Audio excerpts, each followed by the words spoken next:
morning and welcome to the Curtis National Hand Center's live webcast, 2014 MedStar Health Webcast. And tonight we are focusing on your hands and upper extremities. I'm Kelly Swoope from WMAR ABC2. Very excited to be here with you tonight for a very, very interesting program. Now we are streaming live from the conference center at MedStar Union Memorial Hospital in Baltimore, right at 33rd and Calvert Street. Many people don't realize that in this building resides the largest hand center in the world. As a matter of fact, in 1994, the 103rd Congress designated the Curtis Hand Center as the National Center for Trauma of the Hand and Upper Extremity. So we are packed with some experts tonight. We're going to bring you some very, very valuable and good information, nationally recognized experts. And they're going to cover the spectrum. We're going to talk about everything from carpal tunnel to tendonitis to arthritis and everything in between.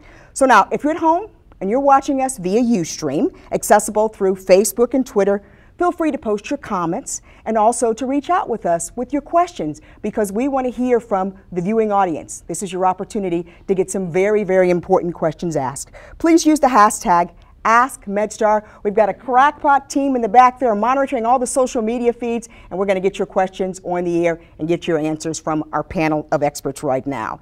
So let's introduce our distinguished panel joining us here tonight. For details on each of our experts, you can actually head to medstarhealth.org/webcast, and then you can click on the area that we have called Meet the Panelists, and you can find out about their backgrounds and their expertise. So let's start right now introducing our panelists. We will start with the chief, Dr. James Higgins. Next we have Dr. Ken Means, Dr. Michael Murphy, Dr. Neal Zimmerman, and hand therapist Lauren Davis. So they're standing by, waiting for your questions, so get ready. But right now we're going to start with them with some initial questions and thoughts, and maybe it'll trigger something for you at home watching on your tablet or your computer and your mobile devices. Dr. Higgins, I'm going to start off with you. Talk about the hand. Why the focus of the specialty of the hand and arm issues? We're hearing so much about it because a lot of us you don't think about how much you need your hand until you can't use it for something. Sure, and I think a lot of us here in Baltimore are used to this topic because we have such a large hand center in our own backyard.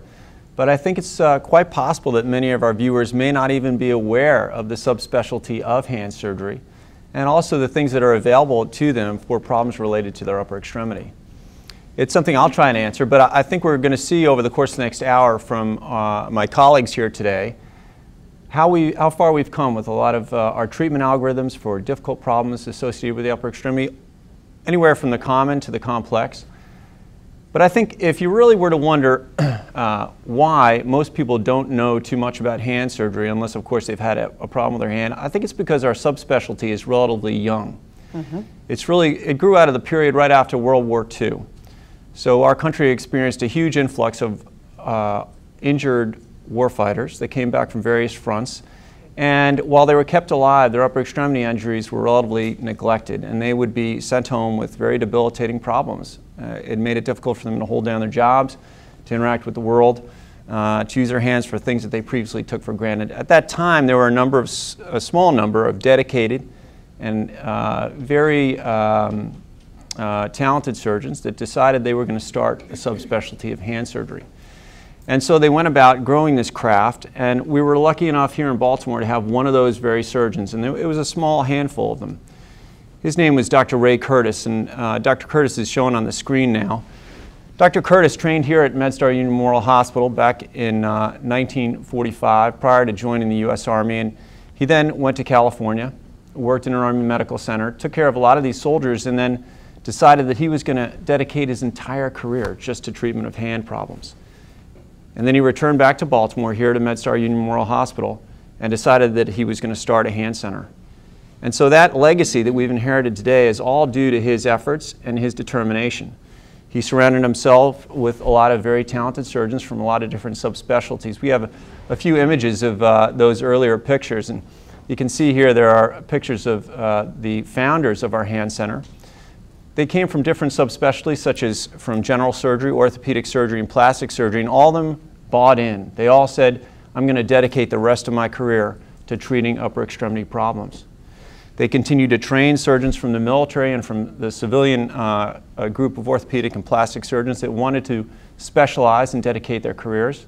They continued to develop treatment algorithms for trauma that we have inherited today. And indeed, Dr. Curtis decided that hand therapy was a very important part of rehabilitation of the injured patient, and recognized that as critical for the growth of the specialty. And today we enjoy having the largest hand therapy center in the world in Union Memorial Hospital. Okay. So all of those things evolved over the course of the next few decades. And today, I think the fruits of his efforts have become realized. I think he would be proud of what he saw today. Mm-hmm. We're certainly very proud of it. We actually have an image of all of the specialists that provide care at our hand center. There's 15 of us that partake in our training program. We currently have one of the most sought after training programs in the world, and people come from all over the globe to train at our center.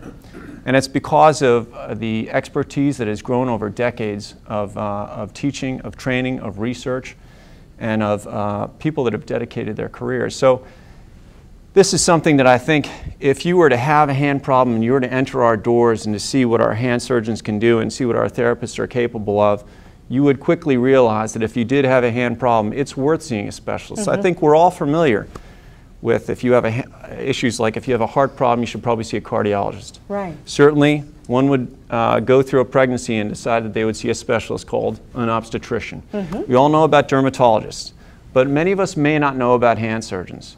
And I think you'll hear tonight from some of, I think, the world's best about how they're treating common problems today and how quickly our subspecialty is evolving. So this is the message we're trying to get across. Okay. Dr. Murphy, tell me what are some of the things that you see here in terms of what a type of hand condition that you treat here, most common? I would say one of our most common problems that we see is arthritis in the hand. This can be a very, very debilitating condition. You know, pain is a tough thing to have all the time, particularly when you're, you know, perceived as fairly young and active, maybe in your 60s, early 50s, and you're trying to do sports activities, knitting, crochet, things that people enjoy doing, particularly women. This is a condition that happens in the base of the woman's thumb that can be extremely problematic. I have this little plastic model here. This is the area here at the base of the thumb, basically where the thumb meets the hand. We call that the thenar eminence. It's sort of the bulky, chubby part of your thumb. It typically will start with pain in this area, and initially people modify their activities. They maybe use some NSAIDs like Motrin or Aleve, and we'll get some relief. As I always tell patients, and I probably see a half a dozen people a day with this problem, it's like getting gray hair, or I was going to say, is that maybe age-related getting a couple, you know, pounds around the middle as you get a little older. It's hard to escape. Everybody gets this, okay. And just about everybody gets it in both of their hands. And some people have more pain than others. Things that we can do, as Dr. Higgins already touched upon, we have terrific therapists here, and the first step always with any musculoskeletal condition is conservative treatment. Mm-hmm. We talked about the anti-inflammatories. The next step is a good splint and some protective methods that the therapist can instruct the patient in, some anti-inflammatory type strategies that they can initiate. And then the patient has to modify their activities. Change your lifestyle. Yeah, a little change of lifestyle. Maybe you don't dig in the garden for 5 hours. I tell people, well, maybe you can go dig in the garden for 2 hours. 2 hours. You just have to, you know, keep it on the clock. Ice, those types of things will help any inflammatory condition. Now, as things move on, sometimes patients, they still stay somewhat symptomatic. The next step often is an injection of steroid-based medicine that we place into the thumb joint. Mm-hmm. And that often will give lots of patients an awful lot of relief for a long time. I think we talked about the utility of specialists. Mm-hmm. I think anybody where you run in and the first thing they want to do is suggest an operation to you, maybe you should get out of that office as quickly as you can. Okay. because you want to try some other strategies before you go for the most invasive, which is surgery. Now, we have a little shot of the average hand there at the base of the thumb in that black and white photograph. This is an elderly gentleman, and you see this type of problem all the time. Sometimes it hurts, sometimes it doesn't. Now, if we go on to our an X-ray, there at the base of the thumb, that's the trapezium bone, which is usually the area where we see most of the trouble. That little saddle-shaped joint becomes arthritic, becomes inflamed. It takes most of the pinching power of the thumb. And if injection hasn't worked, splinting hasn't worked, therapy hasn't worked, the next step is to think about surgical intervention. Mm-hmm. And as hand surgeons, there's no operation that we enjoy doing more than a base of thumb arthroplasty, where we remove, there's some little variations in terms of the surgeon, but that basically all of them share the idea of removing that arthritic joint and either filling that with a scar or with an extra tendon that everyone has in their forearm. Is this something that can come back? It cannot come back once that operation is done. Okay. The pain relief is almost universal. Mm-hmm. It's probably one of the most successful operations that we do. I'd say the only negative for people, particularly in this active kind of boomer group, is that they do need to wear a splint. Okay. And holding them back sometimes is a little problematic. Short-term therapy, and unlike a metal and plastic replacement, once this is done, you're good for forever. Okay. Let's transition to Dr. Means. Talk about the different types of injuries or conditions that may be related to a certain type of repeated activity. Sure. As Dr. Higgins said, we take care of a lot of patients that have traumas, and we see a lot of very severe traumas here because of that, potentially devastating injuries. But there are also traumas that can happen from just overuse or over time. And those could be things like tendonitis, inflammation around where tendons attach to bone, around the joints. It can hurt when you're trying to do certain types of activities. So I think tendonitis is probably the most common type of overuse thing that we think about.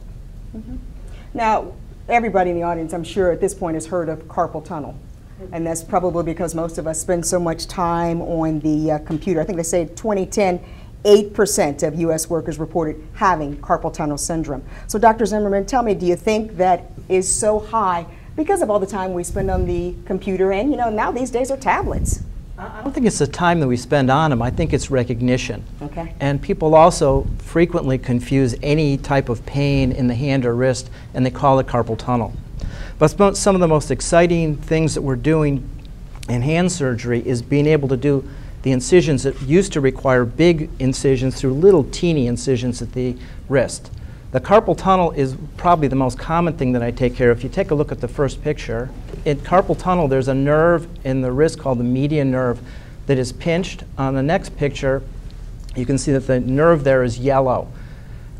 If this does not respond to splinting and medications, this is treated surgically, but we've got really nice, minimally invasive ways to now handle it. This is the instrument that I use to do a carpal tunnel endoscopically. It's just a small handheld device. Next picture shows that in that little teeny lighted area on the end, there's a light, there's a camera, and there's a blade that's only maybe 1/4 of an inch high that comes up. So after the person is comfortable, on the next slide you'll see I put this inside their wrist, and I can see the undersurface of that white structure, which is the part that's actually pinching the nerve. Through the camera on the next slide, you can see that I can elevate that blade and very precisely divide that little tunnel and relieve the pressure on the nerve. The bandage, when you do this, is just a little soft bandage on their hand. People can use their hand right away. And oftentimes the incision heals without a scar and usually requires just 1 or 2 incisions.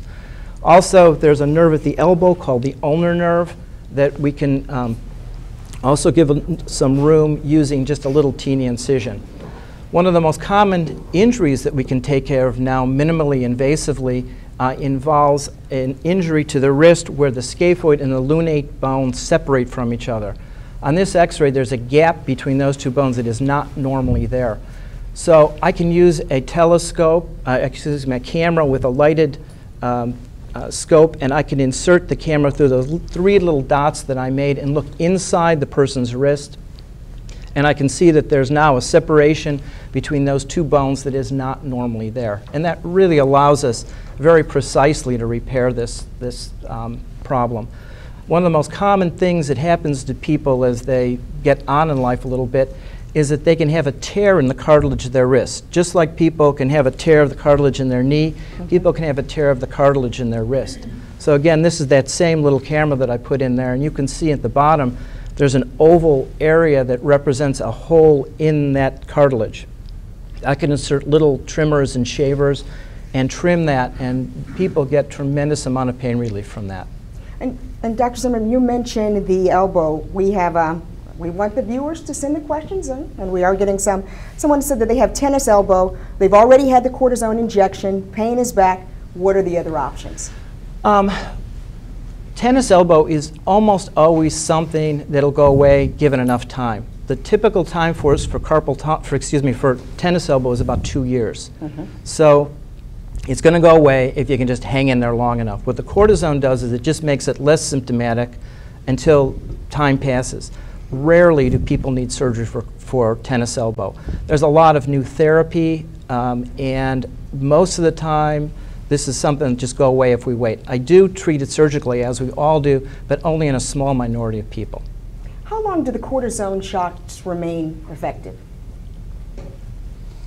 I mean, right, it's different for different things. I was going to say, I remember my grandma used to get them, and after a while, you'd have to go in and get it, and then you'd have to go maybe a year later or 6 months. It's not later. the duration of the medication; it's how bad the problem is. Okay. Like if it's a thumb arthritis problem, like Mike would give someone an injection for, that can last indefinitely sometimes. Okay. It just calms it down.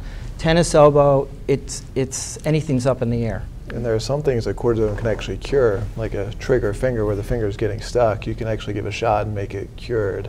For most other things we use cortisone, it's a temporary relief.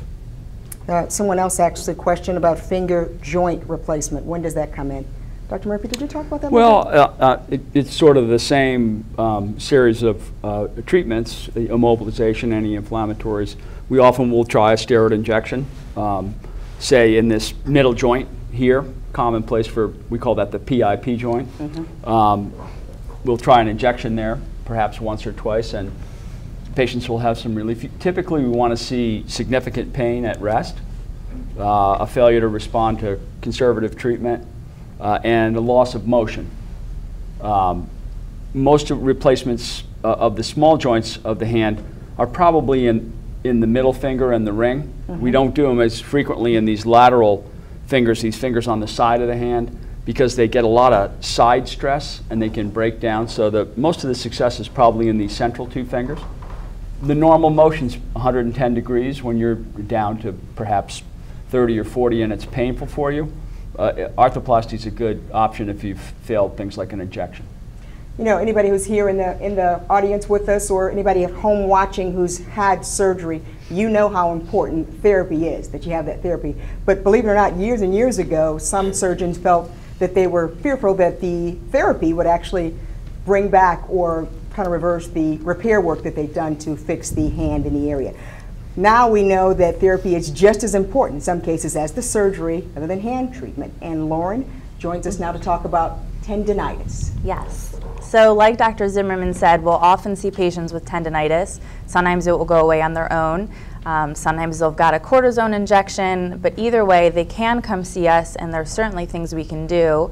Usually the first visit, we're going to see them, we're educating them on different bracing, maybe like a counterforce brace, a strap you're probably familiar with, educating to make sure that you're wearing it correctly in the right place, that it's not too tight, so that you're not giving yourself an additional injury of a different nerve compression. And also we'll usually give a wrist splint at night, because that tennis elbow in particular, involving that lateral side of your elbow, is an inflammation, well, depending if it's acute or chronic, but involving those wrist extensors. So sometimes just having a wrist splint at night helps put them at rest.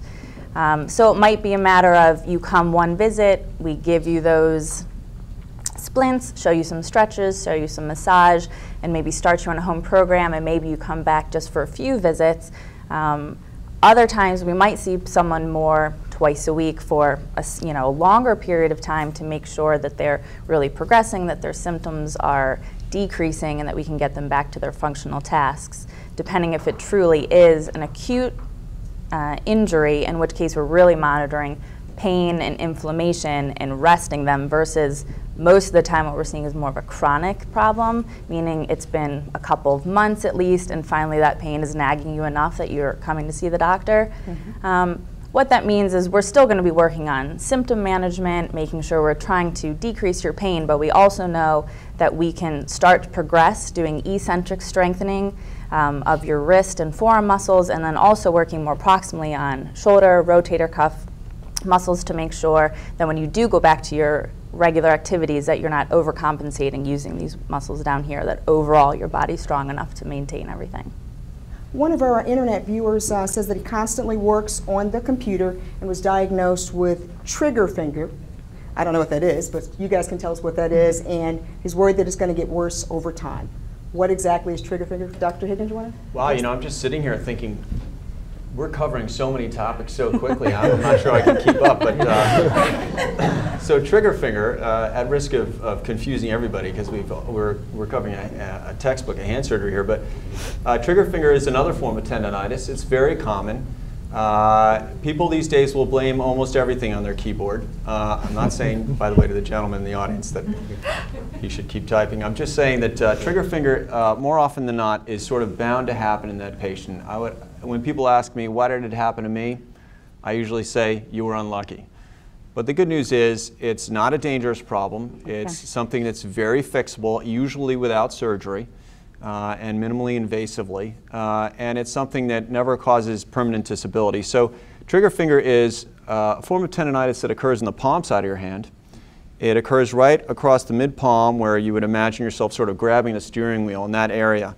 The tendons that glide up and down inside your palm as you flex and extend your fingers. So keep in mind, the palm, very busy place. There's a lot of things crossing the wrist, nerves, arteries, tendons. And these tendons have to glide up and down in order to enable us to enjoy the full range of motion that we do with our fingers. They can become swollen, as they will in tendonitis, and they have to pass underneath ligaments in order for the finger to curl down into a full fist. If it becomes too swollen, it will no longer fit through that tunnel, and it can become hitched on the tunnel. These patients will have a very unusual sensation. There may be people in the audience that have experienced this, and they are sort of nodding their heads. Others think it's sort of like science fiction, but you'll sort of wake up and your finger's in a bit of a Spider-Man position. You just can't pull it up straight, and you have to unlock it with your other hand. It pops. You feel like you broke something. It's not dangerous. It's just that tendon is caught in this tunnel. And that's something that we see all day long. We think it's an epidemic. It's actually not that common, but we see it all day long. And our initial treatments are usually cortisone injections, which are super successful, as Dr. Means referred to earlier. They can be curative for trigger finger. So for the member in the online audience, there's a solution. Come on in. It's called a cortisone injection. You'll probably have a permanent cure. If it doesn't, or if it recurs, then we start considering surgical options.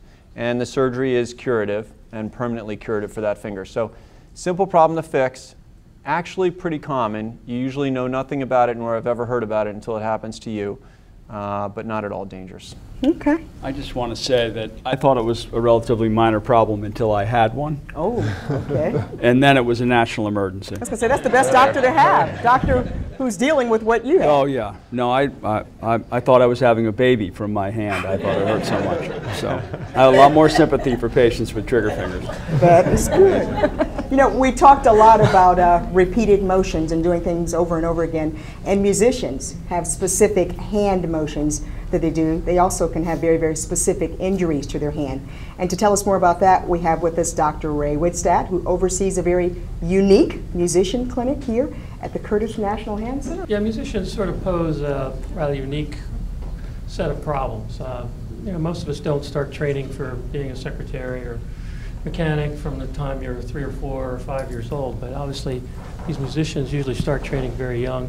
They spend many hours doing highly repetitive activities, highly aerobic activities. What we've been learning over the years is that musicians don't tend to think of themselves as being particularly athletic. You know, you sort of have the sports jocks, and then you have people who are more artistic, perhaps, and they're the ones spending hours studying music. But they're using their hands in very similar ways, or using their bodies in very similar ways. So a lot of the things that we've learned over the years in sports medicine are now being applied to musicians. Musicians might be in really great shape from the wrist down, but unfortunately the arm is attached to the rest of the body, Right. and it's all a package deal. What we find here is that when a musician comes in and complains of a particular problem, they'll say some player hurts their forearm, their finger, their hand, and that's, yes, they're having some problems there, but the real cause is usually somewhere else. You have to look at their whole body, and that's sort of what I enjoy about it. I'm an orthopedist, but trained as a hand surgeon here, and it sort of takes me back to those roots. I got to check their neck, check their back, their posture, I was gonna say muscle posture. strength. Posture is often very poor, and again, if your upper body is very weak, and you tend to grip things harder, and this certainly applies to a lot of the problems we've already discussed, arthritis, tendonitis. So it all sort of fits together.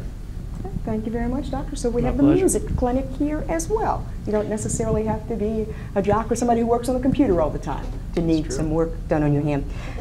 Let's talk about the hand center. Dr. Higgins, Dr. Curtis started focusing on the hand, as you said, back in the 1950s. And obviously things have evolved. It's become a designated hand trauma center and built a helipad here at Union Memorial Hospital. Tell us about the important developments that you've seen and why they're so important for continued advances in treatment. Right, so we've talked about so many common problems that a lot of people in their living rooms or offices listening today may suffer from, but having a hand center that's capable of managing the full gamut of issues that may face us implies also having the technology to treat unusual injuries. And that comes part and parcel with being a trauma-designated center. So within the state of Maryland, we are the center where the ambulances with the helicopters have been directed to send all isolated upper extremity injuries to. That means that unlike the patients in the audience suffering from common things like trigger finger, what happens if you're in a motor vehicle wreck? What happens if you're in a motorcycle injury and you come to our hospital? Well, that's where we really have to stay ahead of the curve in terms of developments in hand surgery, particularly in things that are a little bit more complex. The areas that I think we have excelled in traditionally over the decades have been the treatment of these traumatic problems, particularly in the areas of microsurgical technique, in the areas of minimally invasive treatments, and in the areas of management of nerve injuries. So these are all big challenges for us, and we're advancing constantly. I think every year there's something new in the journals that we need to keep up with. There's something new coming out of our lab. We have a large biomechanics lab, a microsurgical lab that has high productivity of breakthroughs. And these are the types of things that enable us to manage those patients with sort of cutting-edge treatments that we offer. And what's next? I was going to say, what do the future holds? Well, so that would require a crystal ball, but I would say I've been asked that question before, and I think that the areas where we're going to see some incredible acceleration in the next decade, and that's where I have always said to my partners, we're really lucky to be practicing right now, because hand surgery is on this incredible upward curve of advances. And those advances, I think, are mostly in the fields of microsurgery. And I should specify that when I speak of microsurgery, most of what we do is done with unaided vision or with slightly amplified vision, meaning under magnification of 1 or 2 times normal. We also will use the operative microscope, and actually we have a video that's playing right now for the online audience, showing just the degree of magnification that's sometimes utilized in the operating room. What we're doing here is taking an operative suture that's used in the microscope and putting it next to a typical sewing thread. And here you can see us pulling that suture through the eye of the needle.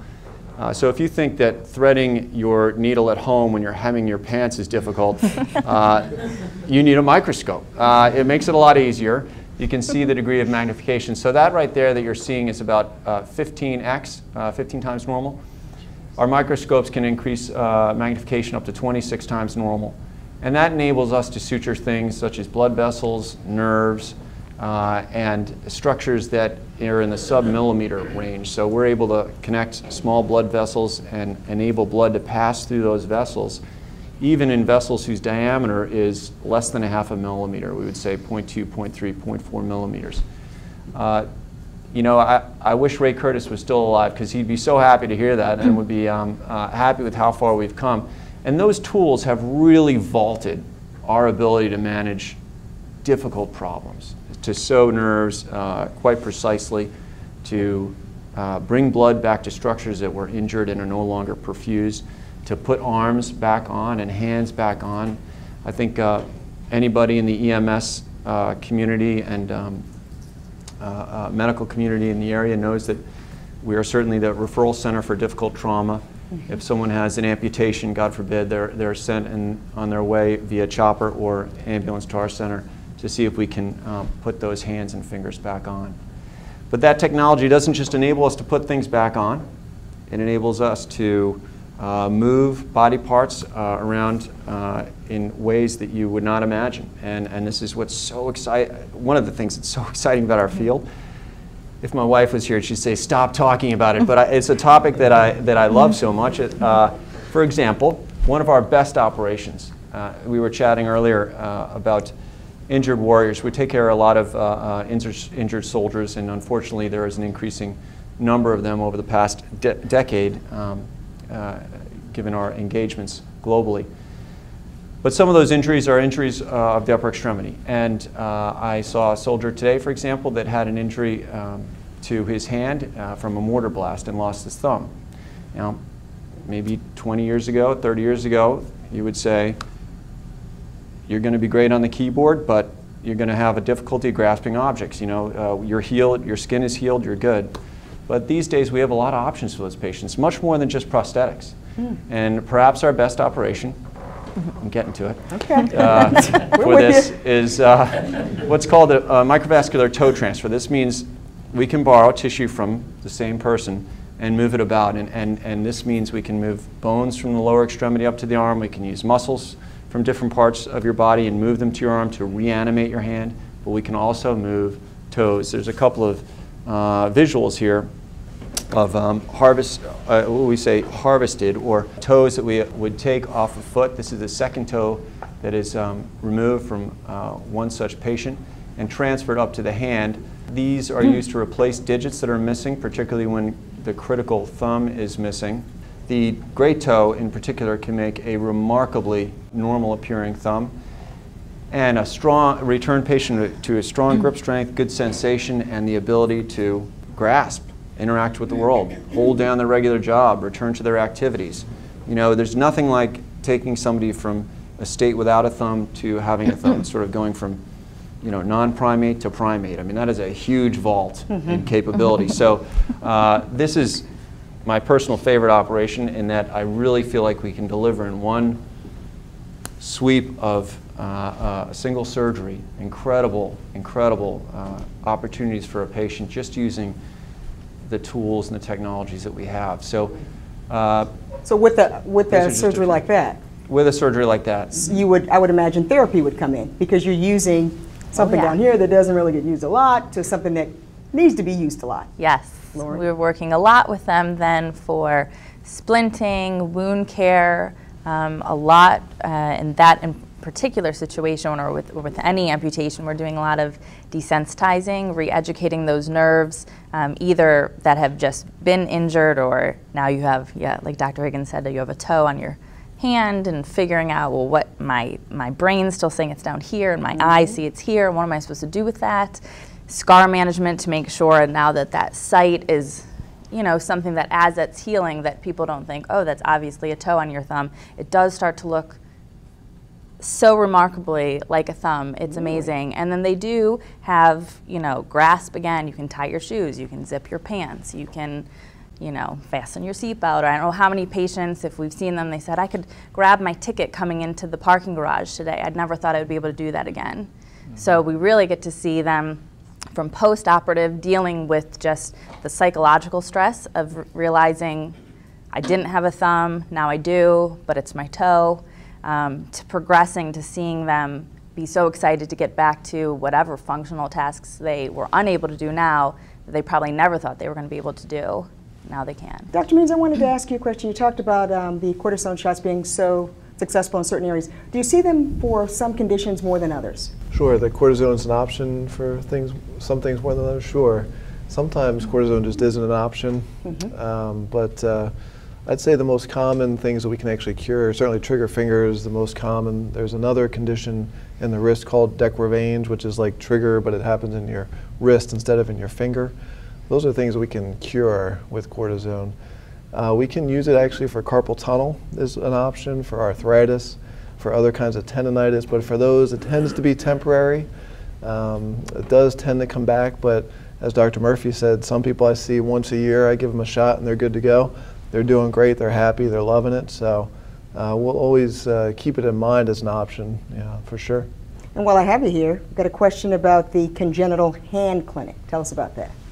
Sure, so we host, once a month, we host a congenital hand clinic, and for those that don't know, this would be for patients that were born with some sort of a difference in their hand or their upper extremities, such as what you're seeing on the screen here. And so once a month, we will gather as many surgeons from here as possible, as well as our fellows, our residents. We also have some colleagues from Johns Hopkins, University of Maryland that will come. And we try to get as many people together as you can see here in this video to try to put our heads together, see what sort of options are available for the patient, try to talk about the pros and cons of the different options. One of the exciting things, as Dr. Higgins mentioned, bringing things from somewhere else to the hand. This is certainly a situation where that's often an option, one of the most dramatic things that you can do for a child. One of our internet viewers says that they have a painful cyst on their wrist. They've had 3 surgeries to remove it, and it keeps coming back. Why, and maybe is surgery the best option? Is it recommended for this type of treatment? Well, I'll take a shot at that one. Often those types of cysts that recur repeatedly are the result of an arthritic joint. And patients don't like the bump. They think that that's the source of their pain. And you often can find it here at the top of the wrist or here in this area. But the true underlying source of the problem is the arthritis in the wrist, which is causing the cyst to occur. So surgeons will go and remove that cyst, but they've done nothing to treat the underlying condition. Patients, for instance, we talked about thumb arthritis. They can develop a cyst associated with that, and it hurts, and they often think that the bump, the cyst, is the source of their pain, when in reality the problem is the arthritis. So until you treat the root cause, the cyst will continue to recur. It's good for your surgeon, though, if he does it every 90 days or so, I suppose. But. Dr. Zimmerman. Yeah. I have to move on from this now. What is Dupuytren's disease? Did I say that correctly? Uh-oh. That was really good. Okay. Yeah. Dupuytren's disease. Okay. It's actually Dupuytren. It's French, but we say Dupuytren. It's pretty good. Underneath the skin of your hand, there's a very thin layer. It's about the consistency of a Kleenex. As time goes on, sometimes that really thin layer develops into a lump, and even sometimes that lump can extend and make like a cord or a string that can extend out to your fingers and pull them down into your palm. To treat that, we used to only have surgical treatment where we would surgically open up the whole area and remove it. Now, in addition to that, there's a new treatment that we have that involves just injecting a chemical that actually chemically cuts that cord. Not all people, but some people now are candidates to treat that with the injection therapy. Is it common? It's very common. It's nothing it's nothing that you did to cause it. It was thought previously that it was of people of certain descent, certain genetics. Probably not true. Okay. It's just a part of aging. And it's common. It's men more often than women. It's usually 60s, 70s, but it can occur a lot younger as well. They've given us so much to look forward to, haven't they? I don't want to ignore the live audience here. Does anyone in the audience have a question? Go ahead, stand up, sir. I had a thing about my fingernails. And some time ago, I heard something about the moon in your fingernails. If you, where the fingernail and the skin come together, you get a coloration. I've got that. My nails have been growing fast, so and that situation is getting more and more. It's larger and larger, and I'm wondering. They said it's a sign of something. I don't know what this is supposed to be a sign of. Fingernail problems can be signs of lots of different medical conditions. So it's hard to, just say off the cuff, discoloration or lack of adherence or thickening or cracks, or you sort of need to kind of look at the whole scope of some of the other things, like other medicines that you might be taking or environmental exposures that might be affecting your fingernails. So it's hard to say, but it probably is worth having it looked at because it can be a sign or a symptom of some other condition. Did that answer your question, sir? Yeah. Well, that kind of transitioned us into the next question I was going to ask. When should you see a Well, it's good to see your primary care doctor to see if they think that there's any source that they can tell you about. And then if he or she feels as though they may need our input, then they'll typically refer them to us. We see lots of fingernail problems. Yeah. I guess, how bad does the pain have to be? What type of situation did you need to be in that you need to go see a hand physician, hand surgeon? How do you make that determination? I think a lot of times what I experience in the office is that people assume that by the time they go to see their hand surgeon, that they're walking in the door because the guy's there ready to do surgery. But we do, the vast majority of what we do is non-surgical, and we try our best to be minimally invasive or as conservative as we can. And I can't even echo loudly enough what you said earlier, which is to say the support that we have from our therapy group. We're probably spoiled as surgeons here at the Hand Center because there's so many well-trained leaders in the field of hand therapy in our community and our center. But the hand therapy is always the front line for most of the problems that we face. And then splinting and activity modification, oral anti-inflammatories, cortisone injection. So there's a myriad of treatments that we offer prior to surgery. So I would say it's hard to say when is it time to see a hand surgeon. There's so many different problems. But if you have a feeling that you need specialty care for your hands, there's nothing wrong with coming to see us, and we'll tell you what directions and options we have to offer you. One thing I would say to that is pain doesn't always tell you. Sometimes something that seems relatively minor, like a sprain, or people always say, I jammed my finger. We say there's no such thing as a jammed finger. There could be a serious injury, even if you can move it. Even if it seems like just a minor injury, we sometimes see major problems with that. So it's never the wrong thing to get it checked. Worst thing that happens is we say it's fine, don't worry about it. But a lot of times we see things, Tell me about this. One of our viewers wants to know, can carpal tunnel pass the pain up the shoulder and up to the neck? Yes, it can. Carpal tunnel usually involves numbness of your thumb, index, middle finger, sometimes part of your ring finger. People will oftentimes describe that they have a feeling like the circulation of their hand is just not right. And it wakes them up at night, and they sometimes have to shake their hands to feel like they get some circulation back into it. But they often describe that the pain comes from their hand and ascends up proximally. That's carpal tunnel. If you have pain, however, that goes from your chest down to your hand, that's something to worry about a little bit differently. You may be having a cardiac issue.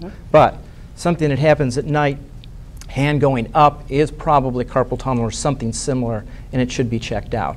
And you would still treat the base of where it started, correct? Yes, you'd have to check it because the nerves that are pinched in the wrist with carpal tunnel are the same nerves that start all the way up in your neck. So they can be pinched at your neck, in your shoulder, in your elbow, and at your wrist. Your wrist is the most common, but not the only place where those nerves can be compressed.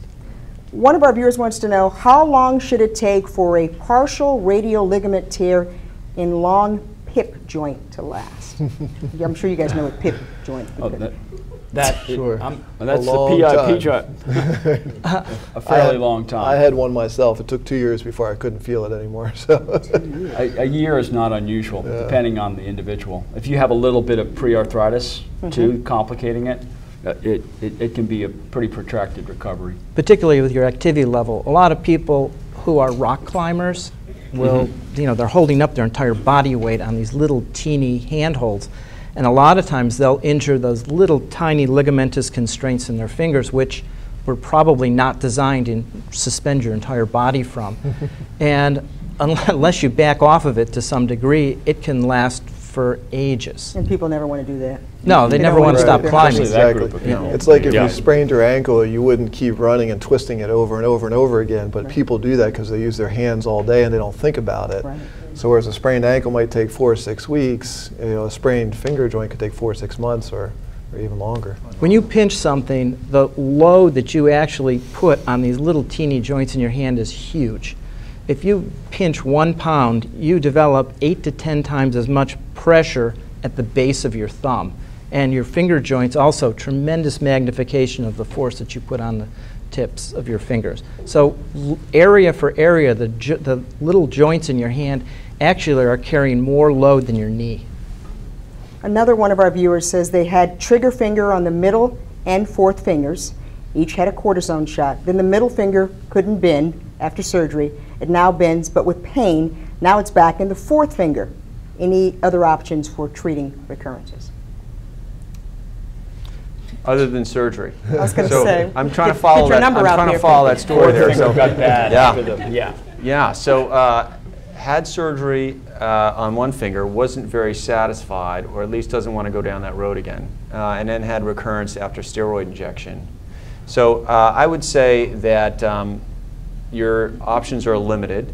We will usually, for trigger finger, and this is a popular topic because it is a recurring and nagging problem for patients, but we usually will limit those injections to 3 injections for any digit. And the reason for that is that after a while, the chance of that actually working long-term statistically starts to plummet. And also, repeated injections, over 3 injections, can be problematic in terms of weakening the surrounding soft tissue. So we usually will offer surgery after the 2nd or 3rd injection. If the patient is adamant they don't want surgery, there's really not a lot of other options available for them. They can use oral anti-inflammatories or oral steroids to try to diminish the inflammation. But after injection, or maybe 2 injections, and that trigger finger persists, it's hard for the oral medications to be effective. It's unusual for trigger finger surgery not to work. Yeah. Although there are some surgeries that are not perfectly executed, and if any little band is left behind there, it'll still trigger. I mean, soreness after having surgery is not unusual, and a lot of times you have to reassure people 3 or 4 months. It might take even 6 months for all the soreness to go away. But to actually have it triggering and to have a poor result after 6 months is very unusual. You'd be thinking that there's still a little band there pinching on the tendon. Similar. And the tendon can actually be pinched other places than here. There's actually 2 tendons in everybody's finger except your thumb, and they split and they kind of entwine with each other. So even though the most common spot is for it to be pinched here, it can also be pinched down here. So that person needs to come in and No, he needs to come to the Curtis National Hand Center. He needs someone needs to look at it. The patients that have diabetes sometimes will really have trouble, and occasionally we need to remove one of the little one of the tendons that is in there to just kind of diminish the volume of tendon there. So that's often a source of why it failed. And nowadays, many times patients, when I was a resident, we often did trigger fingers under local anesthesia. Many times now patients have it under a little bit of sedation, and we don't get as much active motion out of them, so we can't test them as well. And sometimes the diabetic patients do need that little tenotomy done to solve the problem. I was going to say, sometimes we see patients after they've had a trigger release, sometimes we don't. Sometimes they just need a little bit of hand holding in the beginning just to know that it's okay to move. And depending, usually that incision, like they said, is kind of right in that palm. And often not, patients can scar after surgery, which can also then they might feel like they're triggering or not getting their full motion, but it's just that tendon that should be gliding through that tunnel is sticking now. So there are things we often do in therapy, different modalities and scar massage and techniques that we'll use to try to help, loosen that scar tissue so that that tendon can move more freely, and then hopefully once the tendon's gliding, it could be just a matter of helping with edema management. Once the swelling is less, you might also have a more successful fist after that. You know, we talked a lot about microsurgery and these different types of treatments and surgery. If you go to YouTube, you can enter carpal tunnel and Curtis National Hand Center, and then you can actually see an actual surgery that is being performed through these tiny incisions that we talked about earlier. And just from what we saw here in the monitor, it's pretty amazing. Yeah, I think we're striving more and more when we do actually resort to surgery to do them through smaller and smaller incisions, and I think that's certainly the future, one of the exciting future points of hand surgery. Whether it be nerve releases like Dr. Zimmerman spoke about, or most procedures around the joints we're starting to do more and more commonly through an arthroscope, which Dr. Zimmerman referred to as well. So I think we'll find as the years pass now that most operations that we used to perform in an open fashion to get into, say for example, the wrist joint, we're going to be doing them almost exclusively through these small portals and using the arthroscope. So that just means that patients will recover quicker, they'll have smaller incisions for what that's worth, but also less difficulty with time to return to work and things like that. We have another one of those multi-part questions. Okay, so stay with me here. All right, a 64-year-old who's had 2 ulnar surgeries just a few years ago. Now their hand is acting up. The ring finger catches on the knuckle. The middle joint goes inward. The end joint goes upward. The middle finger and the pinky now sticking in kind of a similar fashion. Now the thumb hurts when it moves. Why? This is ulnar surgery? Ulnar surgery, yes. They had 2 ulnar surgeries. Ulnar nerve surgery is usually to treat numbness in your small and ring finger, or also to help some little muscles in your hand.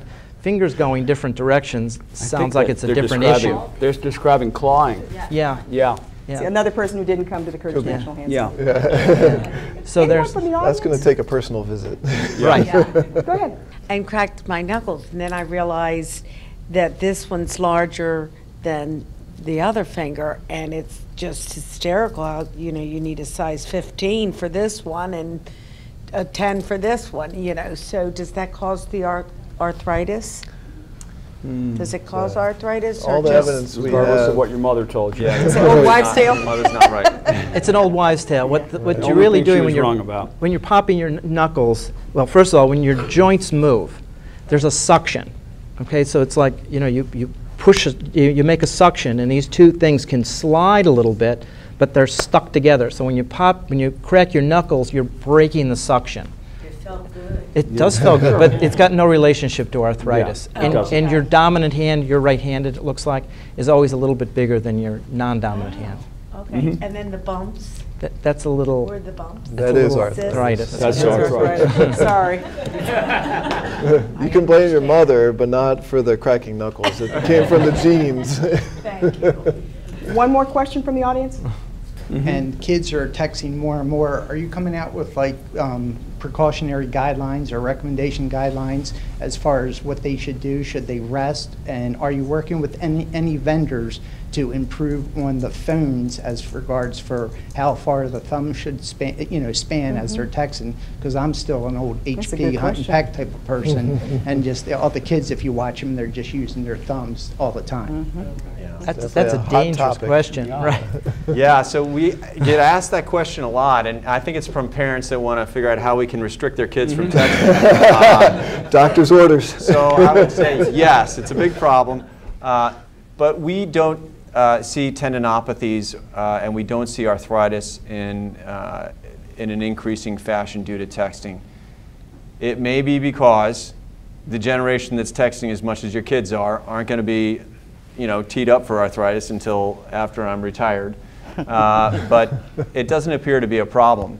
That being said, I think a lot of the time, just like the keyboard, we will attribute our hand issues to repetitive motion, whether it be keyboarding, whether it be occupational related issues, and perhaps falsely so. So the more and more social research is done in the field of hand surgery and hand problems, the less and less we really find that repetitive motion is related to some of these issues. So I mean, I really hesitate to say here live on this webcam that you should let your kids go ahead and text as much as they want, because I will be, you know, blackballed from the community. Emails. But, We don't see them. I don't really think it doesn't appear to be a problem. Yeah. The technology will probably change before it becomes a problem. Before it becomes a problem. Yeah, voice It'll all be activated. voice activated. Exactly. Yeah. It was previously thought that there was a direct relationship between keyboard usage and repetitive stress with things like carpal tunnel and tendinitis. Subsequent to that, there's been a lot more data that those issues are probably just age-related issues or how much space that you had available in your palm. So the fact that keyboards cause carpal tunnel, texting causes whatever tendon issues is probably not accurate. Lauren, I got a quick question for you, and then I think we're going to wrap it up. Got 3 cortisone shots in the thumb due to arthritis. Will rehabbing and surgery be long and uncomfortable? Might depend on your therapist. Not here at the Hand Center. If you've had an injection, like they've said, we often will see you for splinting, and a lot of what your therapy is going to be at that point, if it's preoperative, might be more activity modification.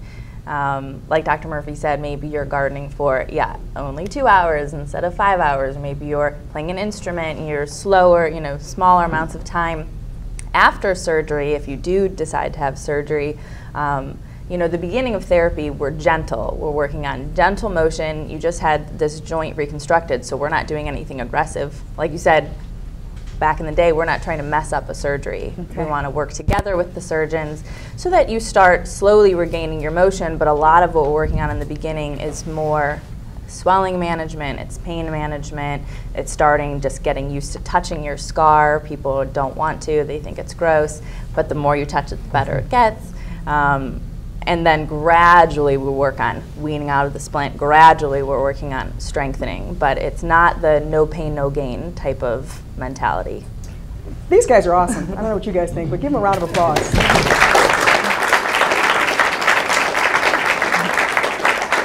And someone else who's awesome that makes it possible for us to have things like this is the president of Union Memorial Hospital, Bradley Chambers. Thank you so much. Thank you very much. Always good to see you. Really, on behalf of MedStar Health, I want to thank our panel of experts tonight. I think everyone can truly see the depth and breadth and expertise of the Curtis National Hand Center. It showed very well tonight. Everyone, please, thank you so much. Please.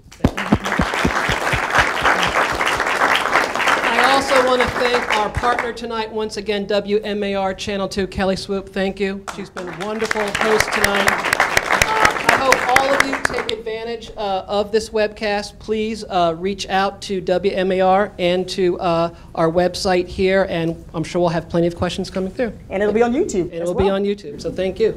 All right, thank you very much. We hope you enjoyed it and got some great information out of it. Have a good evening.